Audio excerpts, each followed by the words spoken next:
Esta mañana vamos a comenzar con un estudio de un nuevo libro en el Nuevo Testamento, el libro de Filemón.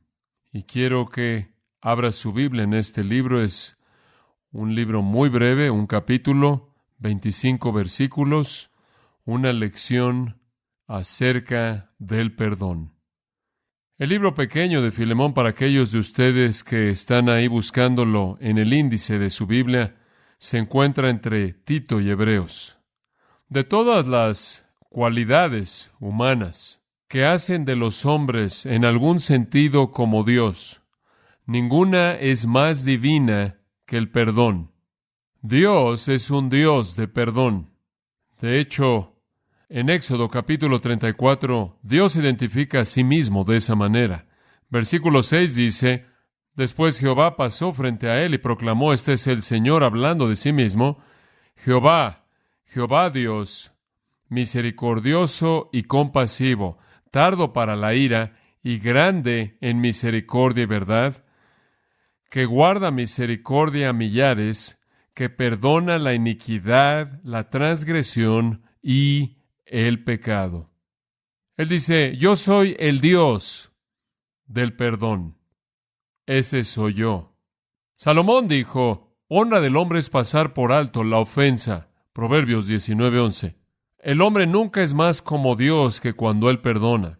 Ahora, el tema del perdón obviamente se encuentra a lo largo de las Escrituras y se enfatiza, pero hay algunos puntos enfatizados cuando vemos el perdón de Dios subrayado. Uno de ellos, quizás el más conocido, es la historia del hijo pródigo de Lucas 15. Solo voy a hacer referencia al mismo porque sé que usted conoce bien la historia. Un padre que tenía 2 hijos y uno de sus hijos estaba cansado de estar en la casa del padre y quería ir y vivir solo y llevarse toda su herencia, y así lo hizo y se fue de la casa, desperdició todo su dinero en el pecado y después, cuando llegó al punto bajo de la vida, quiso regresar y solo ser un siervo en la casa de su padre, porque ser un siervo en la casa de su padre será mejor que ser lo que se había convertido. Ese hijo no era diferente de muchos hijos, avaro, ansioso por tener sus manos en las riquezas que él no se había ganado, tan insensato en términos humanos en la manera en la que él usó el dinero en una vida disoluta con aquellos que lo explotaron y lo dejaron en la miseria cuando se le acabó el dinero. Pero lentamente llegó a entender lo que había pasado porque estaba muriéndose de hambre en una pocilga que realmente reflejaba su vida, y después vino el despertar. Él dijo: los siervos de mi padre viven mucho mejor que yo, me levantaré e iré a mi padre. Parece que en la historia del hijo pródigo, que el joven no esperaba perdón, él solo esperaba algún tipo de tolerancia suave. Lo único que quería era la oportunidad de decirle a su padre: he sido un vago, y yo simplemente no soy digno ya de ser llamado tu hijo, pero podrías hacerme tu esclavo, y sé que he desperdiciado, he perdido todo para ser un hijo, pero podría ser tan solo un esclavo. Lo único que quiero es un techo sobre mi cabeza, y lo único que quiero es una mejor comida que la comida de los cerdos. Y entonces él comenzó a ir de regreso, y es entonces que Jesús nos enseña cómo perdonar. El padre ni siquiera se esperó a que el hijo llegara ahí. Él corrió al hijo cuando lo vio en la distancia. Sus palabras no fueron groseras. La Biblia dice que cayó sobre su cuello y lo besó repetidamente. Y entonces Jesús nos dice cómo es el corazón del perdón. Está dispuesto, es pronto a perdonar, no lento, ni siquiera espera que el pecador llegue. De hecho, cuando usted lo ve que se acerca desde lejos, usted corre a encontrarlo y lo abraza y lo besa. Y cuando él comienza a decir lo siento, difícilmente escucha eso, ni siquiera le da tiempo para terminar. Usted simplemente lo abraza, lo ama, le da el mejor atuendo, le coloca un anillo en su dedo, saca la mejor comida del congelador, cocina la mejor comida que usted puede preparar, prende la música, se regocija con sus amigos y orgullosamente invita a que todo el mundo venga a la celebración de su hijo que ha regresado. Así es como Dios perdona. Así es como Él quiere que nosotros perdonemos. El Señor nos advierte también a partir de esa historia del hijo pródigo que un perdón así no va a ser valorado. Un perdón así va a ser malentendido. Dice usted: ¿cómo es posible eso? Bueno, usted recordará, ¿no es cierto?, que el hijo que no fue a ningún lugar no valoró esto en absoluto y estaba enojado con su padre por ser tan perdonador. Y hay muchos hijos que están en cierta manera en la casa, quienes se enojan y lo van a llamar un necio por un perdón tan torpe y le van a decir que debería mandarlo de regreso a la pocilga donde él pertenece. Pero el Padre perdonador solo puede decir que él ama, y él siempre amará inclusive al que no merece el perdón. A partir de esa historia aprendemos cómo es que Dios perdona.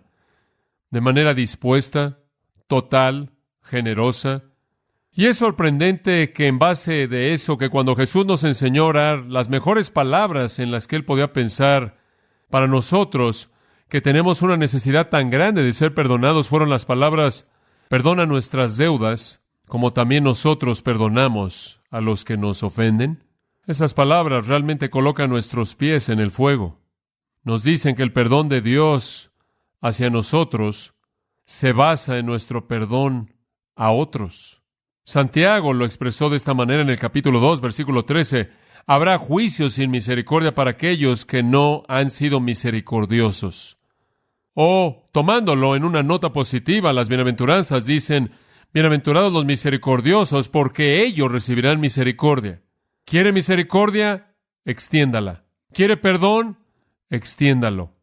Y perdone como Dios, porque usted nunca se parece tanto a Dios como cuando usted perdona. Escuche de nuevo las palabras de Jesús en la oración de sus discípulos de Mateo. Mateo lo dice de esta manera: y perdona nuestras deudas como también nosotros hemos perdonado a nuestros deudores. Y después él dice: porque si perdonáis a los hombres sus transgresiones, vuestro Padre Celestial también os perdonará a vosotros. Pero si no perdonáis a los hombres, entonces vuestro Padre no perdonará vuestras transgresiones. Usted no perdona, usted no es perdonado.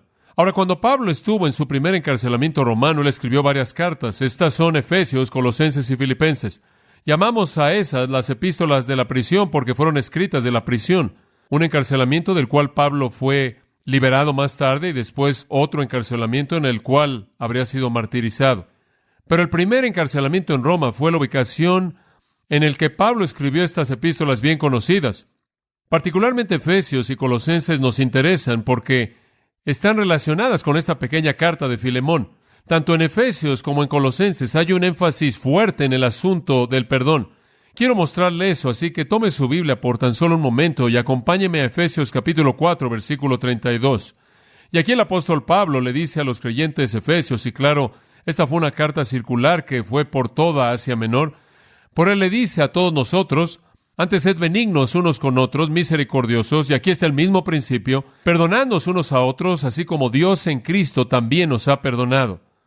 En Colosenses capítulo 3, esta carta escrita a la iglesia en Colosas y también circulada a la iglesia en la Odisea, y sin duda alguna otras, capítulo 3, versículo 3, él dice: debemos estar soportándoos unos a otros y perdonándoos unos a otros, si alguno tuviere queja contra otro, así como el Señor os ha perdonado, así también vosotros. Ahora, si usted une todo esto, usted llega a tener la idea tan clara que Dios es un Dios perdonador y ustedes tienen que ser personas perdonadoras. Eso es básico. De hecho, Dios lo ha perdonado a usted y así también usted debe perdonar. Ese es un principio. El otro es que Dios lo perdonará a usted si usted perdona. Y entonces, por un lado, las Escrituras dicen que Dios lo ha perdonado a usted, por lo tanto, perdone. Y por otro lado, las Escrituras dicen: si usted no perdona, Dios no lo perdonará a usted y usted habrá violado la relación, la comunión que usted podrá disfrutar con Dios. El Señor ha perdonado todos nuestros pecados y por lo tanto, Pablo dice, debemos perdonarnos unos a otros y si no lo hacemos, seremos disciplinados por Dios.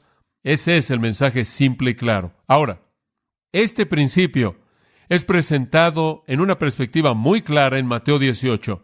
Y quiero llevarlo ahí. Vamos a hacer todo esto para llegar a Filemón. Quiero mostrarle en Mateo 18 cómo es que este principio es ilustrado en una parábola. Y usted la conoce si usted estuvo en nuestro estudio de Mateo. Mateo 18, Pedro le dice al Señor: si alguien pega contra mí, versículo 21, y lo perdono, ¿cuántas veces hago eso? ¿7? El rabino dijo 3. Entonces Pedro pensó que estaba siendo muy generoso. Jesús dijo en el versículo 22 de Mateo 18, no te digo 7 veces, sino hasta 70 veces 7. En otras palabras, perdona tantas veces como alguien peca contra ti. Simplemente continúa perdonando de manera interminable. Y después él cuenta una parábola que presenta el punto. Y es una parábola que presenta a Dios y al pecador. El rey en la parábola es Dios, el hombre que le debe la deuda grande es el pecador. El reino de los cielos, entonces, versículo 23, puede ser comparado a un cierto rey, esto es Dios, quien quiso hacer cuentas con sus esclavos, y le fue traído uno que le debía 10,000 talentos. Esta es una deuda impagable, una deuda masiva que él nunca podía haber pagado. Debido a que él no tenía el medio para pagar, su señor, su amo, mandó a su amo que fuera vendido junto con su esposa y sus hijos y todo lo que tenía para que le pagara. La deuda era demasiado que podía pagar, pero si todas estas personas eran vendidas a la esclavitud, por lo menos el rey podía obtener algo. El hombre obviamente lo había defraudado. Probablemente uno de esos siervos, quien era un recaudador de impuestos y quien estaba a cargo de grandes cantidades de dinero, ya había defraudado al rey y ahora lo había perdido todo y no tenía medio de pagar. Y él dijo, bueno, si no puedo recibir lo que me debe, voy a obtener lo que pueda, y entonces vendan a toda su familia a la esclavitud y por lo menos denme eso. El esclavo, por lo tanto, versículo 26, postrándose ante él, dijo, ten paciencia conmigo, yo te lo pagaré todo. Él tuvo un corazón correcto, él tenía un espíritu dispuesto, aunque él no podía haberlo hecho, su intención era correcta. El amo de ese esclavo sintió compasión y lo liberó y le perdonó la deuda. Ese es Dios y el pecador. Cuando el pecador viene delante de Dios y está convencido por su deuda impagable, él está convencido por su pecado y Dios le dice, no tienes medios para pagarme, debes ser enviado al infierno, debes pagar lo que puedas, aunque nunca podrías pagarme lo que me debes. Y eso es lo que es el infierno, por cierto, es pasar la eternidad pagando lo que usted podría pagar, lo cual nunca paga la deuda de manera total que usted debe, porque usted ha afrentado a Dios de una manera tan grande como alguien que rechazó a su hijo. Pero este rey es compasivo y cuando ve la disposición del hombre, él le perdona la deuda. Ahora aquí viene el punto. El esclavo salió, acababa de ser perdonado, encontró a uno de sus compañeros esclavos que le debía 100 denarios, uno de ellos, esto es 100 días de salario, no una deuda grande, y lo aferró y comenzó a ahogarlo diciéndole, págame lo que me debes. Y la gente que estaba escuchando a Jesús contar la historia en este punto habría estado totalmente enojado. Entonces su compañero esclavo se postró y comenzó a rogarle diciendo, ten misericordia de mí y yo te lo pagaré todo. No obstante, no estuvo dispuesto, sino que salió y lo arrojó a la prisión hasta que le pagara todo lo que le debía. Esto es impensable.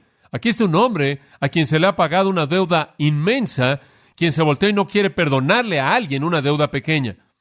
Cuando sus compañeros esclavos vieron lo que había pasado, estaban profundamente entristecidos y vinieron y reportaron a su amo todo lo que había pasado. Después, llamándolo, su señor le dijo, siervo impío, toda esa deuda te perdoné porque me pediste. ¿No deberías tú haber tenido misericordia de tu consiervo así como yo tuve misericordia de ti? Y aquí está ese principio. ¿Quieres misericordia de Dios? Muestra misericordia. ¿Quiere usted perdón de Dios? Sea perdonador. Y su amo, movido a enojo, lo entregó a los torturadores hasta que pagara todo lo que le debía. Así también mi Padre Celestial hará con cada uno de vosotros que no perdone a su hermano del corazón. Hombre, qué historia, qué historia. Esa parábola es tan severa que hay muchas personas que concluyen que el principio que Jesús enseña no podría posiblemente aplicarse a un cristiano, pero se aplica. Porque el hombre que no quería perdonar al esclavo era un hombre perdonado. Esto es, Dios ya lo había perdonado. Él es un hijo de Dios. Pero lo que eso nos dice es que el Señor algunas veces trata de manera muy dura con sus propios hijos que no perdonan a alguien más.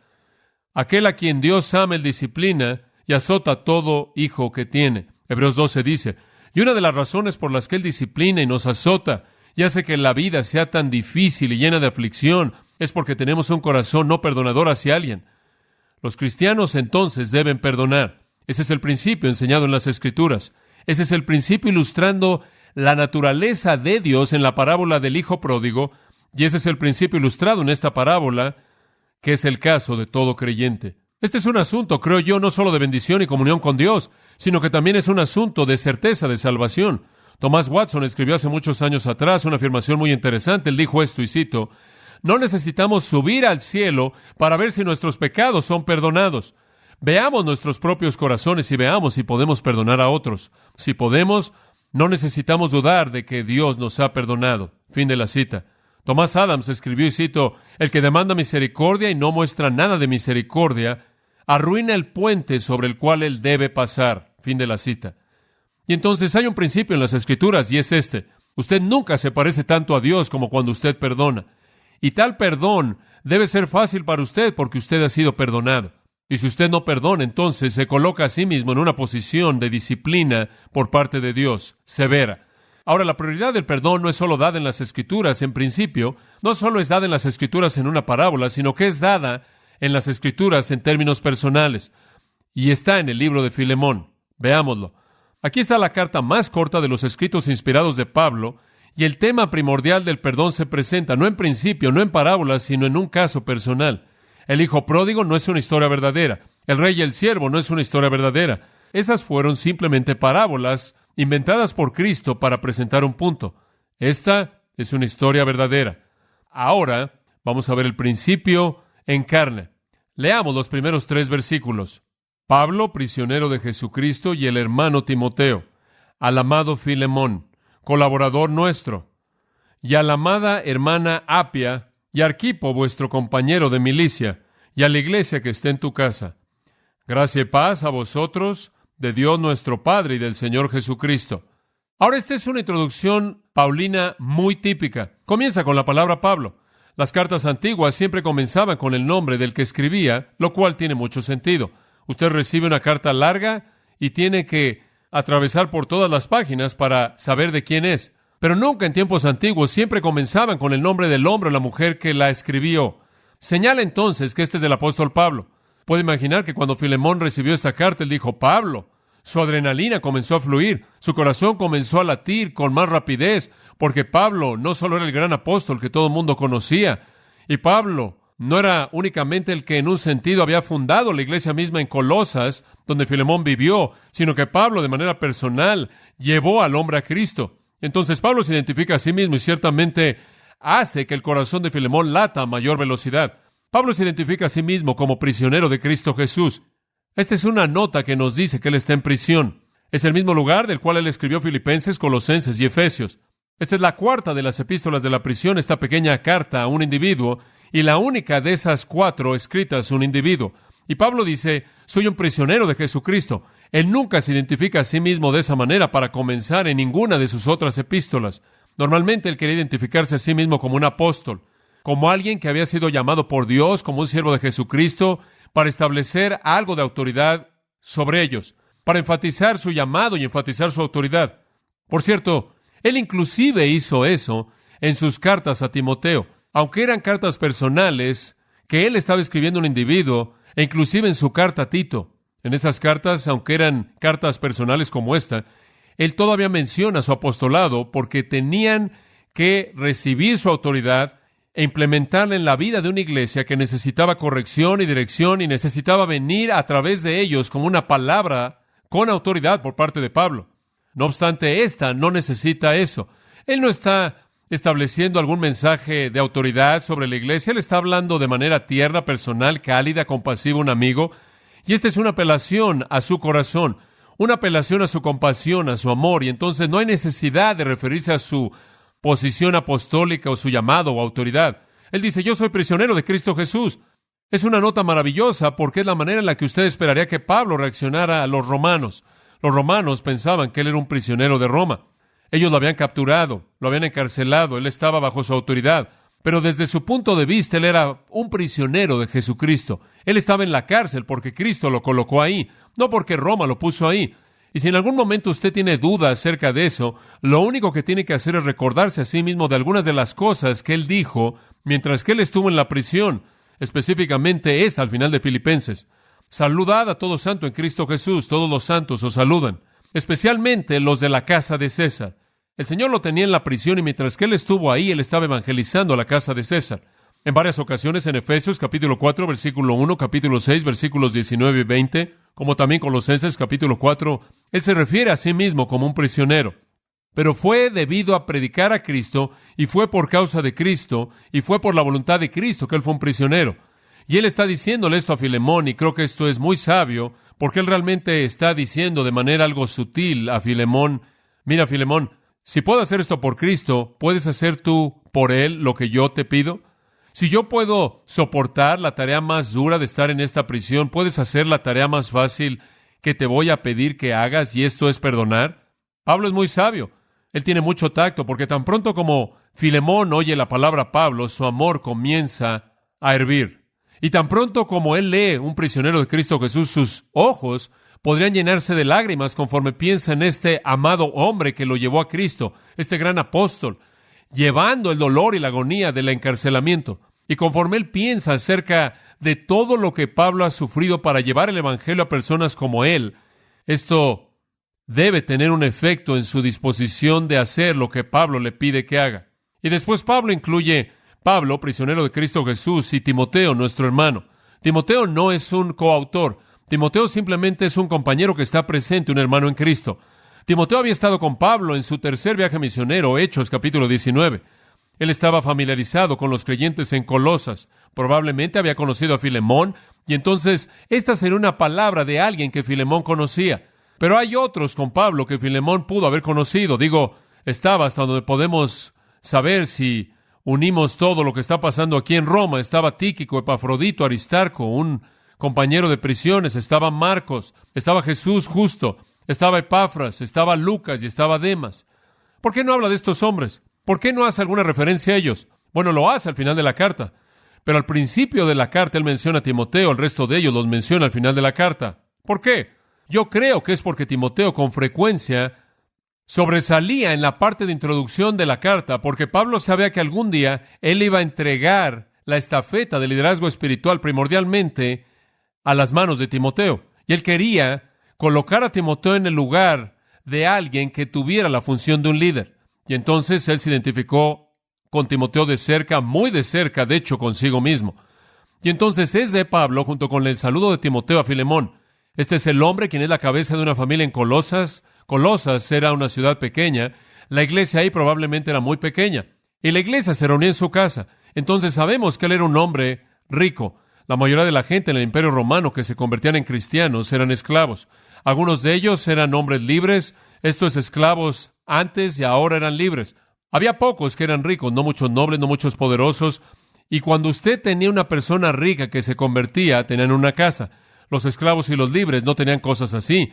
La mayoría de los hombres libres vivían en departamentos o en cuartos y pagaban una suma modesta. La gente rica era dueña de sus propias casas. Entonces aquí hay un hombre con cierta capacidad económica que tiene a la iglesia reuniéndose en su casa. Él lo llama nuestro hermano amado y colaborador. Y eso significa nuestro querido amigo, una descripción familiar que Pablo usa tanto de individuos como de grupos. Agapetos, el amado. Colaborador, simplemente de nuevo un término usado por Pablo muchas veces para hablar de personas que trabajaron con él. Entonces aquí hay un hombre que él amaba y un hombre que había trabajado junto con él. Ahora esta amistad probablemente se desarrolló en Éfeso simplemente como una nota, porque Pablo nunca fue a Colosas. Cuando dije que era responsable por haber fundado la iglesia ahí, fue porque él fundó a Éfeso, se quedó ahí 3 años, y a partir de Éfeso, todas estas iglesias en Asia Menor fueron plantadas. Sin duda alguna, durante el tiempo que Pablo estuvo en Éfeso, este hombre fue convertido, llegó a conocer a Pablo de una manera personal, aunque él vivió a algo de distancia en la ciudad pequeña de Colosas. Entonces, a partir de ahí habían desarrollado una amistad. Y Pablo ahora va a arriesgar su amistad. Realmente lo va a hacer. Esta es una carta directa. Él va a pedirle a Filemón que haga algo en el área del perdón, que es crucial. Además, el versículo 2 dirige la carta a Apia, nuestra hermana. Sin duda alguna es su esposa. La mejor lectura es Apia, nuestra hermana en Cristo. Y de nuevo, esta ciertamente es la esposa de Filemón y también una amiga de Pablo. Y después él dice, Arquipo, nuestro compañero de milicia. Lo más probable es que este era su hijo Arquipo, un hijo mayor y un cristiano noble, quien había estado al lado de Pablo en la batalla espiritual en algún lugar, peleó valientemente en esa guerra y es reconocido por su vida espiritual. Ahí en Colosenses 4:17, Arquipo se vuelve a mencionar. Filemón nunca se vuelve a mencionar, tampoco Apia. Pero Arquipo es mencionado ahí, conforme Pablo le escribe a la iglesia colosense. Él le dice a Arquipo, cuida del ministerio que has recibido en el Señor para que lo cumplas. Entonces este joven estaba en el ministerio. No sabemos hasta qué punto o en qué área específica, pero aquí estaba un padre y una madre con una iglesia en su casa y un hijo que estaba en el ministerio. Él había servido sin duda alguna en Colosas y también había servido en la Odisea, como la nota al final de la carta a los colosenses lo indica. Entonces esta pequeña familia es muy importante en la vida de Pablo, y con el asunto del perdón en juego se vuelve una oportunidad para que Pablo presente un punto muy importante que el Espíritu Santo quiere que enseñe. Al final del versículo 2, la iglesia en tu casa. Ahora, Pablo quería que la carta fuera leída ahí. Era una carta privada, pero él quería que se leyera para que la iglesia entera hiciera que Filemón le rindiera cuentas a ellos. Por esto que Pablo le escribe, para que todos pudieran aprender la lección del perdón y para que todos supieran cómo tratar al hombre perdonado. Ahora necesito señalar para usted que cuando usted regresa en tiempos antiguos, la mayoría de las iglesias se habrían reunido en un hogar, si no es que se estaban reuniendo afuera. Los edificios para iglesias no comenzaron sino hasta el siglo III. Se estaban reuniendo en hogares. Esto era muy típico. Inclusive todavía hay lugares en el mundo en donde las iglesias, todavía en la actualidad, se reúnen en hogares. No hay nada necesariamente sagrado acerca de eso, pero los edificios para iglesias realmente no se desarrollaron sino hasta el siglo III. La iglesia más antigua conocida se ha encontrado en la parte este de Siria, en un lugar llamado Dura Europos, y creen que se remonta alrededor del 232 después de Cristo. Eso estaría en el siglo III. Entonces, en esta época, antes de que los edificios de las iglesias fueran construidos como tales, se estaban reuniendo en hogares. Y había una iglesia que se reunía en su casa. En el versículo 3 encontramos el saludo estándar. No voy a pasar mucho tiempo en esto. Él dice, gracia y paz a vosotros de Dios nuestro Padre y del Señor Jesucristo. Ahí está el saludo cristiano estándar típico. Gracia, el medio de la salvación, paz, el resultado de la salvación. Y también quisiera señalar, no puedo resistir decirlo, que cuando dice de Dios nuestro Padre y del Señor Jesucristo, la unión de estos dos nombres sería blasfemo si Jesús fuera un hombre o ángel. ¿Puede entender eso? Esto debe ser entendido como una afirmación de la deidad de Jesucristo. Si Jesús fuera un hombre, hacer ese tipo de combinación habría sido blasfema. Si Jesús fuera un ángel, hacer ese tipo de combinación habría sido blasfemo. Porque es decir que la gracia que salva y paz, que es el resultado de ella, viene como su fuente tanto de Dios como el Señor Jesucristo, y por lo tanto deben ser divinas, ambos. Y de esta manera Pablo introduce esta carta, la única de sus cartas de la prisión a un individuo. Ahora, mucho se ha escrito acerca del propósito de esta carta, y no quiero pasar mucho tiempo en esto, pero quiero darle una idea de cómo esta carta ha sido enfocada. Algunos creen que el propósito de esta carta es demostrar la naturaleza del amor cristiano, y ciertamente eso está presente aquí. Algunos sugieren que el propósito es revelar la obra de la providencia de Dios, y ciertamente existe ese elemento. Algunos sugieren que es un ejemplo de modales apropiados y cortesía cristiana. No hay mandatos, no hay nada ofensivo, simplemente el ruego de amor, y ciertamente eso es verdad. Algunos creen que su propósito es dar principios para mantener buenas relaciones cristianas. De hecho, estaba hablando recientemente con un hombre que está escribiendo un libro de Filemón, y ese es el enfoque que está adoptando. Algunos sugieren que el propósito de la carta es revelar el efecto de la conversión sobre la cultura y la sociedad. Algunos creen, y muchos creen esto, que es un ataque en contra de la institución de la esclavitud, y el propósito de Filemón era derribar la esclavitud. Bueno, ciertamente los principios de Filemón van a tener un efecto en los abusos de las relaciones de esclavos, no hay duda al respecto.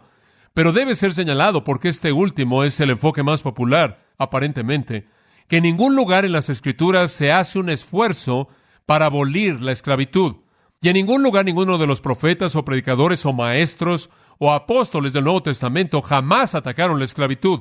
Pero cualquier llamado a la vida justa, cualquier llamado al amor santo, va a eliminar los abusos que están en cualquier sistema social. De hecho, por el contrario, a lo largo del Nuevo Testamento hay muchos textos en donde la esclavitud se convierte en un modelo de principios cristianos. La esclavitud se convierte en un retrato, por así decirlo, de cómo nos relacionamos con Dios como sus esclavos y sus siervos. Y de manera repetida, sea Efesios 6 o Colosenses 4, o 1 Timoteo 6, 1 y 2, o 1 Pedro 2, 18, a los esclavos se les manda ser obedientes, sumisos y leales y fieles a sus amos sin importar cómo actúan, y a los amos se les dice que traten a sus esclavos con amor, e igualdad, y bondad, y justicia sin importar lo que puedan hacer. Entonces, mientras que nada ataca a la institución de la esclavitud, todo en el principio cristiano ataca los abusos de cualquier sistema social, incluyendo la esclavitud. La esclavitud era parte del Imperio Romano a tal grado que la sociedad entera dependía de ella, estaba edificada sobre ella. Y ya para el tiempo de Cristo, la esclavitud no necesariamente era lo que pensamos que es en la actualidad. Había sido modificada. Se habían promulgado algunas leyes y en muchos casos los esclavos eran tratados muy bien. De hecho, si usted lee algo de la literatura antigua alrededor del tiempo de Cristo, usted encontrará que la mayoría de los escritores dicen que un hombre estaba mucho mejor como esclavo que como un esclavo que había huido, mucho mejor como un esclavo que inclusive como un hombre libre, porque como esclavo se le aseguraba el cuidado y el alimento y un lugar donde dormir. Y si él tenía un amo bueno y amable, la vida era muy próspera para él.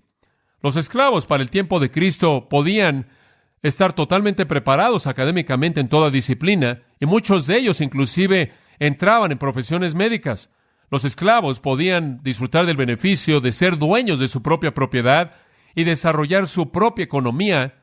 Los esclavos podían dejar sus patrimonios a sus propios hijos. Entonces, ya para el tiempo de Cristo, la esclavitud se había alejado de muchos de los primeros abusos, aunque esos abusos todavía en algunos casos ocurrían. Y vemos eso inclusive en el libro de Santiago, en donde algunos cristianos debieron haber sido sus esclavos o siervos y habrían sido tratados de una manera física muy mala y muy grosera y de manera muy abusiva. Pero la esclavitud estaba cambiando y el evangelio cristiano estaba llegando a ese mundo, y los predicadores cristianos no iban a cambiar el enfoque de un enfoque espiritual a uno social. Usted simplemente puede imaginarse que si Jesús y los apóstoles hubieran comenzado a atacar la esclavitud, lo que habría sucedido en el Imperio Romano. 60 millones de esclavos rebelándose habría sido una situación increíble. La sociedad habría caído en un caos y en un problema que usted podría imaginarse cuando una rebelión así hubiera comenzado. Los esclavos habrían sido aplastados y habrían sido masacrados de manera salvaje. Entonces, habían algunas razones en la manera cambiante del Imperio Romano de ver algo de esperanza por abolir la esclavitud, y esa esperanza habría venido a través de corazones cambiados. Las semillas del fin de la esclavitud fueron sembradas en el Imperio Romano mediante el Evangelio cristiano, y eventualmente la esclavitud murió. Así como en todo lugar en el mundo la esclavitud ha muerto cuando el Evangelio cristiano vino. Y ciertamente fue el caso en Estados Unidos eventualmente. El cristianismo, como puede ver, mete una nueva relación entre un hombre, y una relación en la cual las diferencias externas no importan, ni somos uno en Cristo, judío, gentil, esclavo, libre. No hay ni griego ni judío, dijo Pablo, circuncisión o falta de circuncisión, bárbaro, esclavo, libre. Esto no ataca a la institución de la esclavitud. De hecho, hace lo opuesto. Le dice a un esclavo que regrese a su amo y sea el tipo de esclavo que debe ser de un amo amoroso y fiel. Su tema entonces es el perdón. Ese es su mensaje, esa es su intención. La historia detrás de la carta lo presenta eso de manera absolutamente clara. Permítame leerle la historia y vamos a hacer unos cuantos comentarios acerca de ella. Doy gracias a mi Dios, haciendo siempre memoria de ti en mis oraciones, porque oigo del amor y de la fe que tienes hacia el Señor Jesús y para con todos los santos, para que la participación de tu fe sea eficaz en el conocimiento de todo el bien que está en vosotros por Cristo Jesús. Pues tenemos gran gozo y consolación en tu amor, porque por ti, oh hermano, han sido confortados los corazones de los santos. Por lo cual, aunque tengo mucha libertad en Cristo para mandarte lo que conviene, más bien te ruego por amor, siendo como soy, Pablo, ya anciano y ahora, además, prisionero de Jesucristo, te ruego por mi hijo Onésimo, a quien engendré en mis prisiones, el cual en otro tiempo te fue inútil, pero ahora a ti y a mí nos es útil, el cual vuelvo a enviarte. Tú, pues, recíbele como a mí mismo. Yo quisiera retenerle conmigo, para que en lugar tuyo me sirviese en mis prisiones por el Evangelio. Pero nada quise hacer sin tu consentimiento, para que tu favor no fuese como de necesidad, sino voluntario. Porque quizás para esto se apartó de ti por algún tiempo, para que le recibieses para siempre, no ya como esclavo, sino como más que esclavo, como hermano amado, mayormente para mí, pero cuanto más para ti, tanto en la carne como en el Señor. Así que, si me tienes por compañero, recíbele como a mí mismo, y si en algo te dañó o te debe, ponlo a mi cuenta. Vamos a detenernos ahí. Esta es una historia increíble. Filemón fue llevado a Cristo por Pablo. Probablemente durante los 3 años de Pablo en Éfeso, como dije, aunque él vivió en Colosas, él conoció a Pablo. Él tuvo un esclavo y el nombre del esclavo era Onésimo. Y la relación de estas dos personas, Filemón y Onésimo, realmente es el contexto de este llamado al perdón. La historia es fascinante.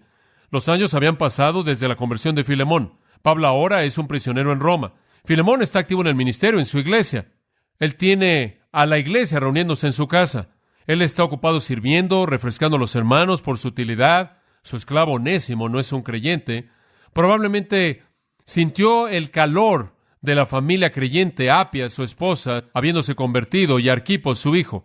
Onésimo decidió que él Estaba mejor huyendo, aunque la familia que lo había empleado era una buena familia, y entonces huyó. Como el texto indica, cuando él huyó, se llevó algo de dinero, se lo robó a su amo. Ahora, la esclavitud estaba cambiando, pero no estaba cambiando tanto que un esclavo podía robar. No estaba cambiando tanto que un esclavo podía huir. Algunos nos dicen que en algunos lugares la pena de muerte por una actividad así todavía estaba en vigencia y que el esclavo podía perder su vida. Otros dirían que el castigo era un encarcelamiento severo o inclusive castigo corporal físico.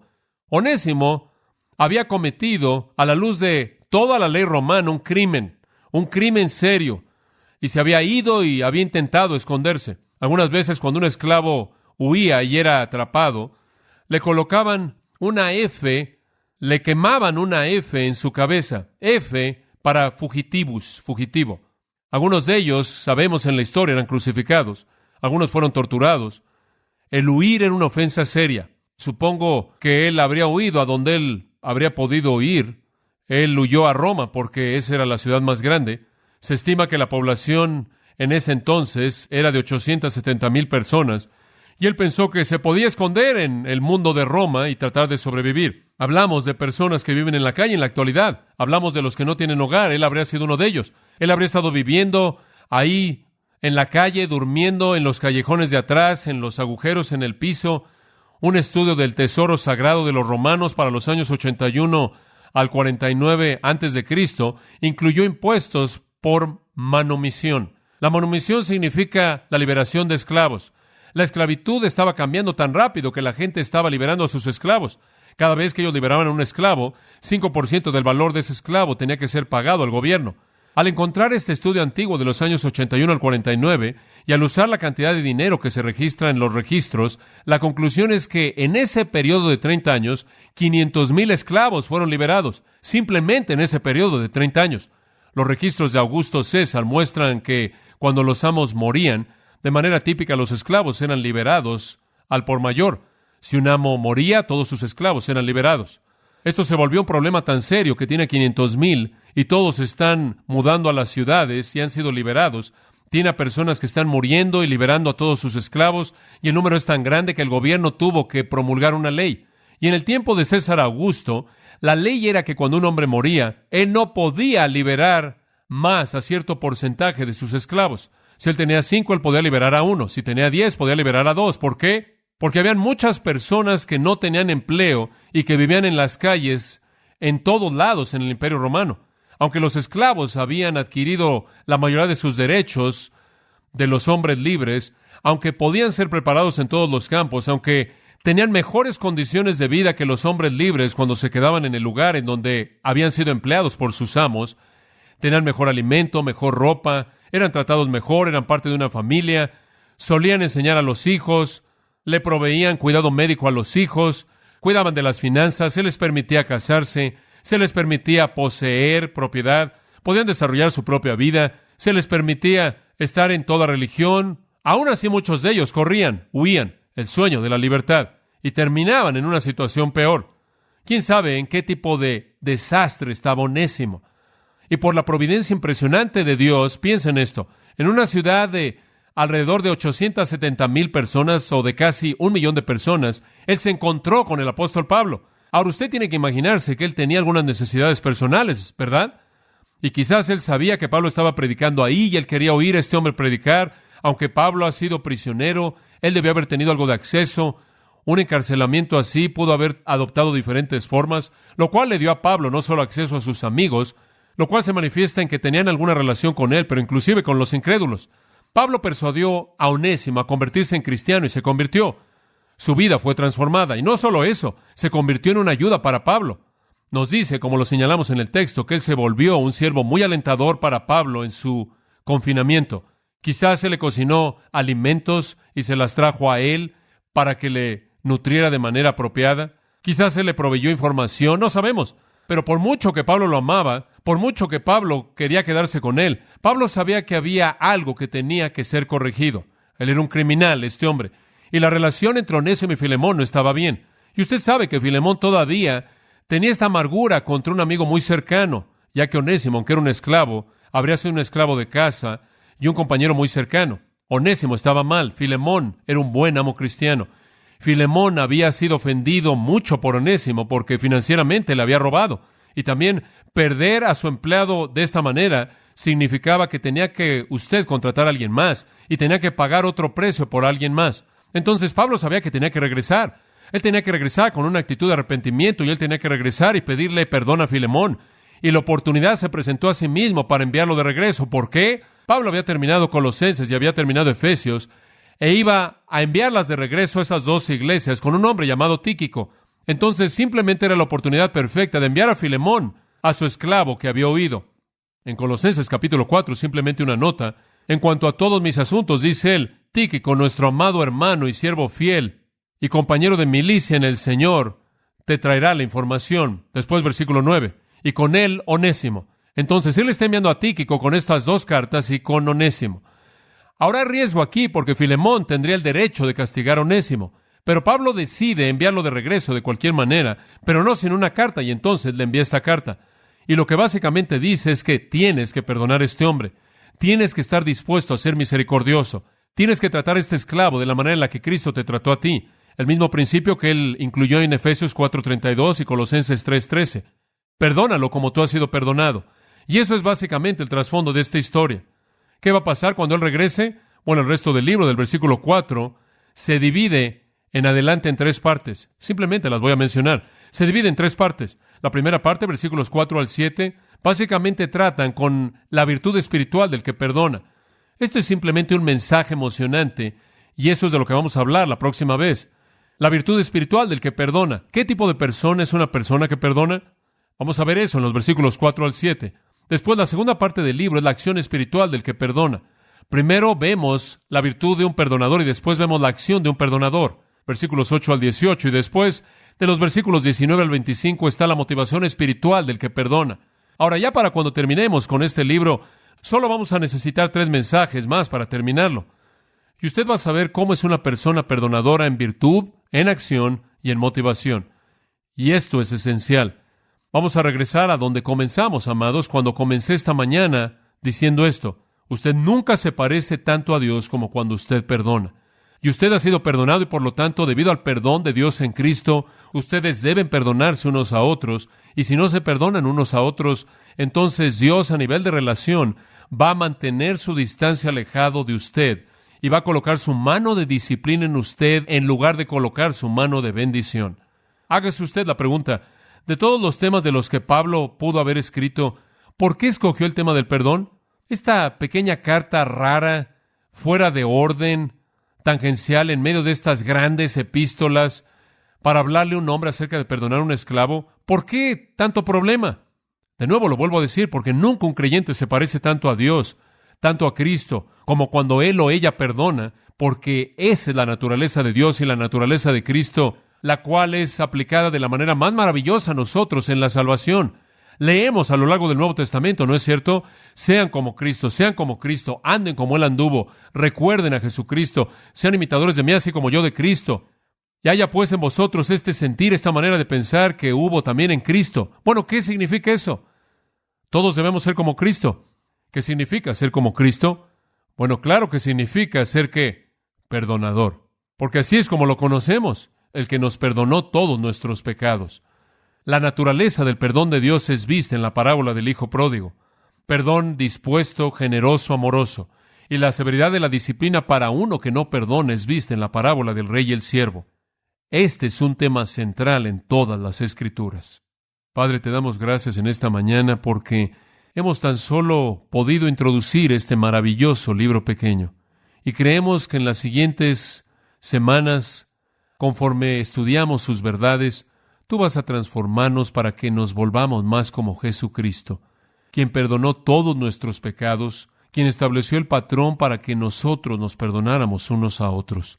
Señor, estoy seguro que inclusive conforme estamos aquí en esta mañana, en este momento de oración, viendo nuestros propios corazones, podemos identificar a alguien a quien necesitamos perdonar, a alguien que nos ha hecho algo mal, a alguien que no ha sido amable, ha sido injusto, a alguien que ha hecho que la vida sea difícil, dolorosa, a alguien quien nos ha traicionado, nos ha robado algo preciado, tangible o intangible, a alguien que nos ha representado de manera errónea. Pero Señor, necesitamos perdonar. Porque ¿cómo podremos ser como tú si no perdonamos a aquellas personas necias que pecan contra nosotros, así como el hijo pecó contra su padre? ¿Cómo podemos ser como tú si salimos y ahogamos, sofocamos a una persona que no nos perdona cuando demandamos perdón de ti? Padre, haznos perdonadores. Conforme estudiamos este pequeño libro, que desarrollemos la virtud, la acción, la motivación de aquellos que perdonan.